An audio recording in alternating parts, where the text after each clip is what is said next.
Judges are 3 in number, so that there will always be a decision. It will either be unanimous, or there will be a majority for one view. The accusation is that God has broken his covenant with the Jewish people. Who led us out of Egypt? Now will hear some sense. God led us out of Egypt. Another question. Why were we in Egypt to start with? Well, there was a famine, and so we took shelter. Who sent the famine? Well, the famine, we don't know much about. God sent the famine. So God sent us to Egypt, and God took us out of Egypt. Exactly so. And later, he sent us out of Babylon in order that we might... When he brought us out of Egypt, how did he do it? By words, visions, a miracle? Moses asked Pharaoh. And when Pharaoh said no? The plagues. First, Moses turned the Egyptians' water to blood. Then God sent a plague of frogs, next a plague of mosquitoes, then a plague of flies. Then he slew their livestock. Next a plague of boils. Next came the hail, which battered down the crops and even the trees and structures everywhere, except in Goshen, where the Israelites lived. And still Pharaoh did not agree. And so a plague of locusts, and then the days of darkness, and finally, what? God slew the firstborn of Egypt and led us out of Egypt. He struck down the firstborn.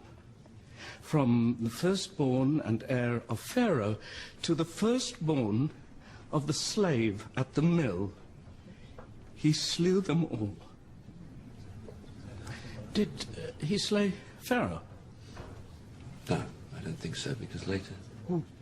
It was Pharaoh who said no, but God let him live and slew his children instead. All the children. And then the people of Israel made their escape, taking with them the gold and silver and jewelry and garments of the Egyptians.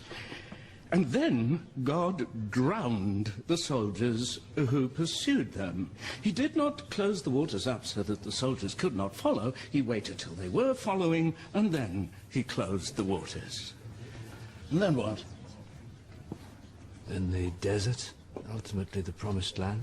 No, the promised land it's empty, a new place, uncultivated. No, there were... As is written. When the Lord thy God shall bring you into the land, you shall cast out many nations before you. Nations much greater and mightier than you are. You shall smite them and utterly destroy them and make no covenant with them and show no mercy to them. He has shown us his favor. We are his people. And he gave us a king in Saul.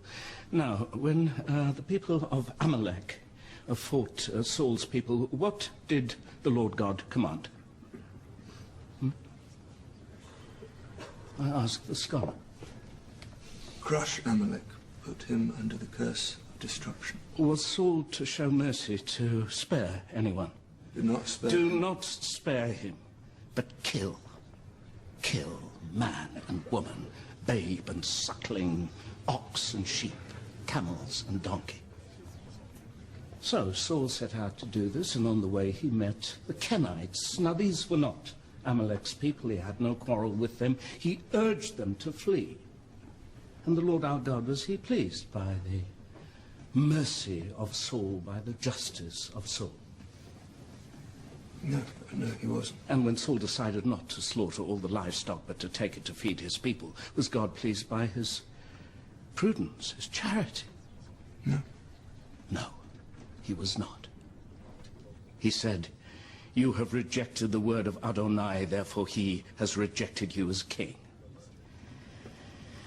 So, seeking to please the Lord our God, Samuel brought forth King Agag and hacked him to pieces before the Lord at Gilgal.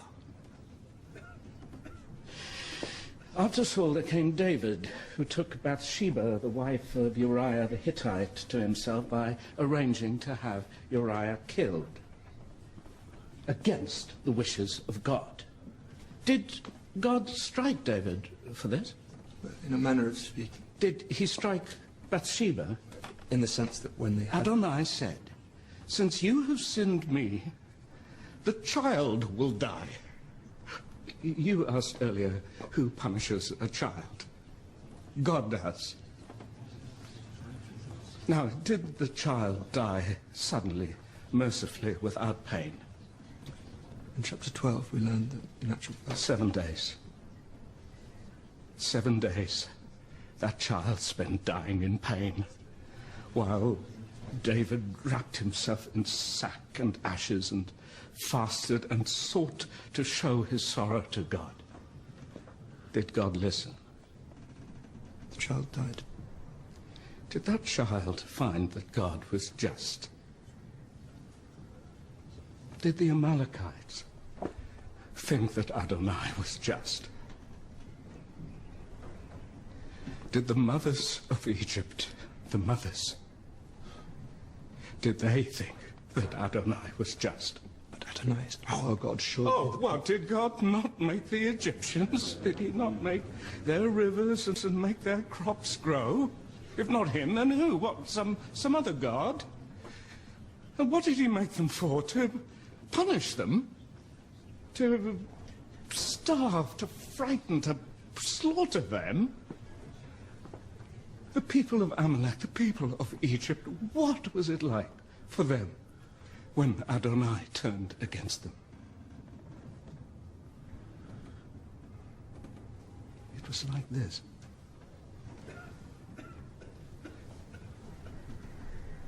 Today there was a selection, yes? When David defeated the Moabites, what did he do?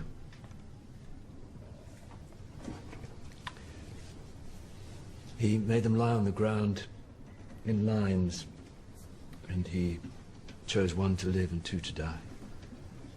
We are become the Moabites. We are learning how it was for the Amalekites.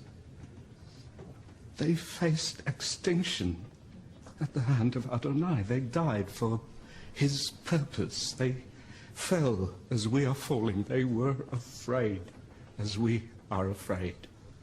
And what did they learn? They learned that Adonai, the Lord, our God, is not good. He is not good. He was not ever good. He was only on our side.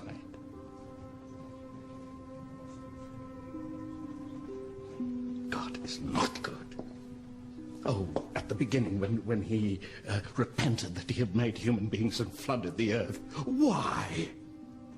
What had they done to deserve annihilation? What could they have done to deserve such wholesale slaughter? What could they have done that was so bad? God is not good. When he asked Abraham to sacrifice his son, Abraham should have said no. We should have taught our God the justice that was in our hearts. We should have stood up to him. He is not good. He has simply been strong. He's simply been on our side.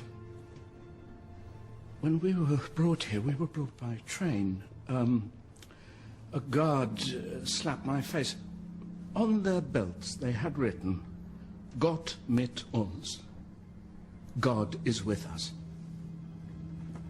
Now, who is to say that he is not? Perhaps he is. Is there any other explanation?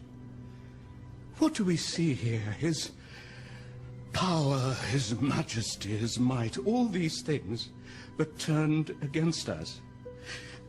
He is still God, but not our God. He has become our enemy. That's what's happened to the covenant. He has made a new covenant with someone else.